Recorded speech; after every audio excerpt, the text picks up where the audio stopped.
What's up guys, welcome back to my YouTube channel again and again. Balik lagi sama gue Iksan Zulfikar. Ya, di video kali ini kita akan ngebahas iOS 16 Beta 6 yang baru dirilis semalam atau tepatnya dini hari tadi. Apa ada fitur baru di iOS 16 Beta 6 ini? Simak video ini hingga selesai, langsung aja check this out guys.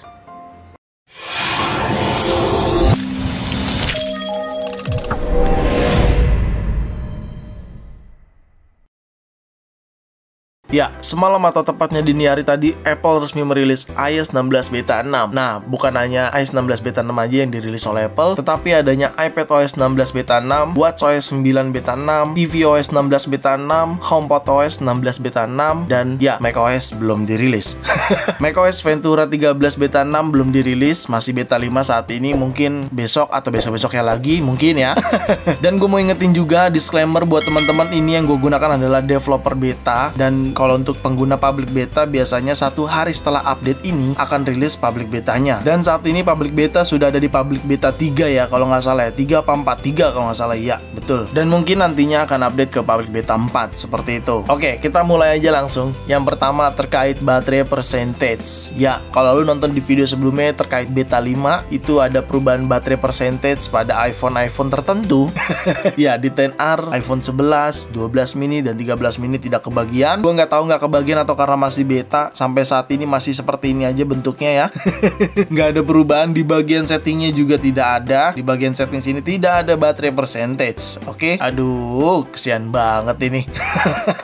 Ya, gue berharap ini cuma beta aja. Kalau misalkan bener-bener dihilangin atau ditiadakan di iPhone XR, iPhone 11, 12 mini dan 13 mini, waduh, mungkin Apple punya alasannya yang lebih tepat kayaknya ya. Itu terkait baterai percentage ya. Lalu selanjutnya adanya new notification center pada saat mode landscape seperti ini. Jadi apabila lu lagi di mode landscape, gue contohkan seperti ini. Misalkan gue lagi buka Safari, terus gue mode landscape seperti ini, dia akan jadi seperti ini kan. Ketika lu buka notification center di sini, nah ini berbeda nih tampilannya nih, tidak pada umumnya ya. Kalau misalkan di iOS 15 tidak seperti ini tampilannya ya. Jadi di iOS 16 berubah nih tampilan notification center pada saat mode landscape kayak gitu. Di sini juga karena gue ada notification summary ya, jadi ya tampilannya agak begini. Kalau misalkan nggak ada, cuman ada player musik doang, player musiknya jadi di tengah-tengah gitu, kayak gitu. Dan ini adalah tampilan barunya di notification center dalam mode landscape kayak gitu cuy. Lalu selanjutnya notification pada aplikasi weather. Jadi di aplikasi weather di sini, nah di bagian sini kalau lu menggunakan aplikasi weather, lu pilih menu ini. Nah dia di bagian menu atas ini, lu pilih notification. Di sini ada baru nih saver weather dan next hour reception kayak gitu. Jadi ya ini adalah notification yang baru ada di iOS 16 developer beta atau iOS 16 Beta 6 seperti itu. Ya gue nggak tahu sih ini penting banget apa enggak ya, tapi gue intinya menginformasikan aja ke teman-teman semua di sini, oke? Lalu selanjutnya kalau lu mau ganti wallpaper sekarang udah bypass. Kalau lu ke bagian setting, terus lu ke menu wallpaper di sini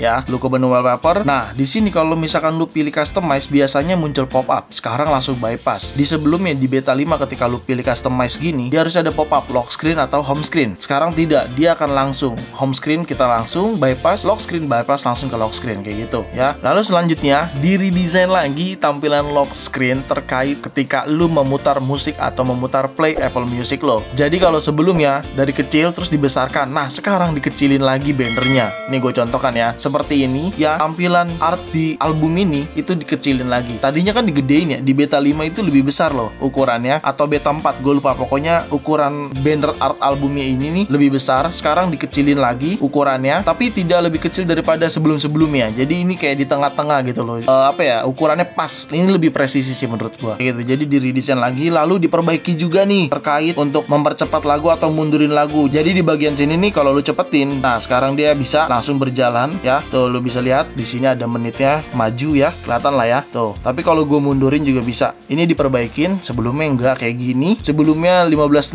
detik ke depan gitu loh. Jadi ini lebih baik sih kayak gitu. Jadi tuh kalian bisa lihat menitnya mundur satu persatu. Tuh kalau lu mundurin atau lu cepetin kayak gitu. Dan ini sudah diperbaiki oleh Apple dan good job Apple, karena di sebelum-sebelumnya itu mengalami kendala seperti itu. Lalu selanjutnya ada pada aplikasi kontak. Di aplikasi kontak akan ada notifikasi langsung ketika memang kontak-kontak di aplikasi kontak lo itu double kontaknya atau terduplikat kayak gitu. Jadi kita cek aja langsung ke kontak. Nah seperti ini dia akan langsung ada 6 duplikat found. Jadi dia sudah mendeteksi di mana ada data kontak yang terduplikat atau double gitu ya. Jadi lu bisa langsung view duplikat dan lu merge kayak gitu. Oke. Lalu selanjutnya terkait fitur control nearby device itu diperbaiki juga. Saat ini tidak ada bug sih yang gue temukan. Kalau sebelumnya itu dipencet-pencet masih nggak berjalan. Oke, itu adanya di settingan, lalu ke bagian accessibility, lalu ke control nearby device ya di sini. Lalu lu control nearby device, dia akan searching. Nah, di sini akan terhubung ke iPad gue di sini ya. Ini sudah terhubung ya. Saat ini sudah aman. Kalau sebelumnya tuh gue pencet-pencet nggak berjalan atau tidak responsif. Nih, sekarang kita buka control center,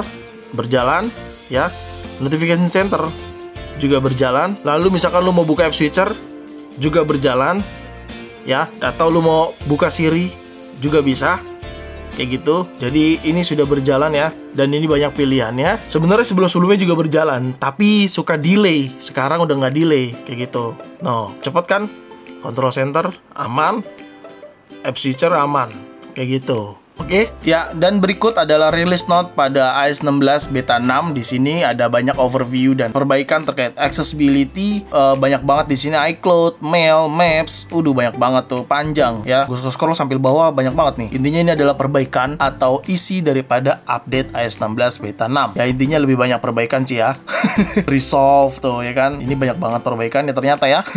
Kayak gitu. Ya wajar, namanya juga masih iOS beta ya. Selanjutnya kita bicara performance. Ya, di sini performance sejauh ini gue masih aman-aman aja, dan gue menggunakan untuk sosial media dengan iPhone XR gue, dan sejauh ini aman. Kita sekarang sekalian aja tes Geekbench atau benchmark performance dari iOS 16 beta 6 ini. Ya, di sini gue menggunakan aplikasi Geekbench ya, dan kalian bisa lihat sendiri iPhone XR iOS 16.0 alias iOS 16 beta 6 dan chipsetnya Apple A12 Bionic, RAM-nya 2,77 GB. Ya udah, kita tes aja langsung run benchmarknya. Oke, sekarang kita tunggu hasil benchmarknya. Ya, ini dia skornya. Untuk single skornya 1110 dan untuk multicore-nya 2650. Sedikit lebih improvement daripada sebelumnya di beta 5. Kalau di beta 5 itu single skornya 1100, lalu multicore-nya di 2633 khusus di iPhone XR ini ya. Jadi ya ada peningkatan lah sedikit, meskipun nggak banyak-banyak banget, tapi intinya ada peningkatan secara performance. Dan itu hanya sekedar angka, yang penting experience lu menggunakan iPhone lu saat dengan iOS 16 beta 6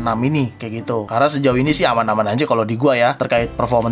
Oke, sekarang kita akan bahas baterai. Sebenarnya gue nggak mau bahas banget sih, karena namanya masih beta itu bener-bener masih nggak stabil cuy. Nggak bisa gue bilang wah ini irit, wah ini boros, enggak, karena masih versi beta gitu loh. Jadi ini bener-bener masih nggak stabil banget. Kita cek aja langsung ke bagian setting, lalu ke bagian baterai. Ya, di sini lo bisa lihat activity penggunaan gue ya. Kalian bisa lihat terakhir charger itu kalau nggak salah semalam ya. Dan di sini statusnya ada charging was on hold due to iPhone temperature. Oh gitu. Berarti semalam sempat panas temperaturnya nih pada saat gua charger, dan itu sudah menggunakan iOS 16 beta 6. Jadi ya kayak gini activity-nya. Gua nggak bisa jamin ini irit juga atau bilang boros juga, namanya juga beta gitu ya. Kestabilannya itu masih belum bisa kita pastikan. Dan ini battery health-nya masih di 82%, masih aman banget battery health gua. Ya, tapi so far sejauh ini sih sampai saat ini dari semalam dari di charger ya masih 69% nih baterai gua, jadi masih aman-aman aja seperti itu. Ya, sekarang sudah di iOS 16 beta 6. Seharusnya seminggu lagi atau 2 minggu lagi ada beta 7 atau beta 8, karena sudah mendekati nih harinya Apple Event nih. Kalau kita cek tanggal di sini ya, Apple Event itu kemungkinan di 13 September atau 12 September. Berkaca dari tahun lalu, iOS 15 pun betanya itu sampai beta 8 sebelum dirilis di bulan September 2021. Dan sekarang iOS 16 pada saat nanti perilisan di tahun 2022 ini di bulan September, kemungkinan itu di tanggal 12 atau 13, atau tanggal 12-nya itu di Amerika, di kitanya tanggal 13 dini hari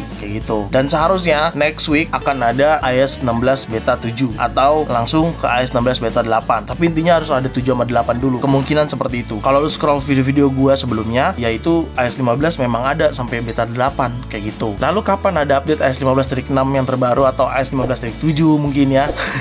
Ya, bicara iOS 15 kayaknya Apple udah nggak terlalu konsentrasi ke sana karena udah mendekati bulan September. Biasanya setelah digelar Apple Event, 1 minggu setelahnya atau 3 hari kadang itu iOS 16 versi resmi dirilis ke publik, ke semua pengguna iPhone kayak gitu. Jadi ini Apple lagi deadline banget nih kayaknya, melihat hari dan tanggalnya sudah semakin dekat seperti itu. Ya, tadi udah gue jelasin apa aja yang ada pada iOS 16 beta 6 dan kelebihannya, perbaikan-perbaikannya. So far sejauh ini aman, gue menggunakan iPhone XR. Dan gue ingetin lagi sekali lagi buat teman-teman yang mau coba beta atau pabrik beta, gue saran jangan menggunakan device utama kalian. Itu aja sih. Ya udah, segitu aja mungkin video kali ini, semoga bermanfaat buat kalian, dan jangan lupa kalian like, like video ini, share video ini ke sosial media kalian, ke grup WhatsApp, grup TikTok, grup apapun, kalian share aja sebanyak-banyaknya. Dan pastikan kalian mendukung channel ini dengan cara mensubscribe channel ini. So, see you next video. Bye-bye.